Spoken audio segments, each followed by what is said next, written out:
రైళ్ల సిగ్నల్స్ ను ట్యాపరింగ్ చేసి వారు అనుకున్న స్టేషన్ సమీపంలో రైళ్లను ఆపేసి రైళ్లలోని ప్రయాణికులను నిలువదోపిడీ చేసే ముఠా నెల్లూరులో తిష్టవేసిందా? సూపర్ ఫాస్ట్ ఎక్స్ప్రెస్లను లక్ష్యంగా చేసుకుని దోపిడీలకు స్కెచ్ వేశారా? ఆ ప్రకారమే జిల్లాలోని అల్లూరు, పడుగుపాడు స్టేషన్ మధ్యలో మంగళవారం అర్ధరాత్రి దాటాక విజయవాడ వైపు నుంచి చెన్నై వెళ్ళు చండీగఢ్, హౌరా ఎక్స్ప్రెస్లలో దోపిడీలకు పాల్పడ్డారా? ఇప్పుడిదే అందరి మధ్యలో మెదులుతున్న సందేహం.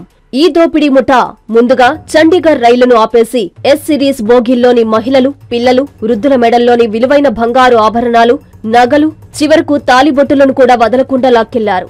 కొందరు ప్రతిఘటిస్తే ఆ దొంగలు కిందకు దిగి రాళ్లతో కొందరిపై దాడికి పాల్పడ్డట్లు తెలుస్తోంది. ఇలా ఓ అరగంట పాటు బీభత్సం సృష్టించారు. ఆ రైలు వెళ్లాక మరో అరగంటకు హౌరా ఎక్స్ప్రెస్ ను కూడా ఆపి అందులోనూ దోపిడీకి యత్నించినట్లు తెలుస్తోంది. అయితే రైల్వే పోలీసులు మాత్రం పొంతనలేని సమాధానాలు చెబుతున్నారు. ఈ దోపిడీపై సరైన క్లారిటీ ఇవ్వడం లేదు. ఈ తరహాలో దోపిడీలకు పాల్పడే ముఠాలు చెన్నై, మహారాష్ట్ర, నార్త్ వైపున ఉన్న రాష్ట్రాల్లోనే ఉంటారట. వీరు ఈ దోపిడీలకు స్కెచ్ వేస్తే కనీసం వారం ముందు నెల్లూరులో దిగి ఉండాలి. వారు పక్కాగా సిగ్నల్స్ ను ట్యాపరింగ్ చేయాలి. అందుకు అనువైన స్టేషన్ల పరిధిని ఎంచుకోవాలని, అందుకు కొంత కసరత్తు ఉంటుంది. ఈ సమయంలో ఈ నిఘా వ్యవస్థలు ఏమయ్యాయి, ఏం చేస్తున్నాయి?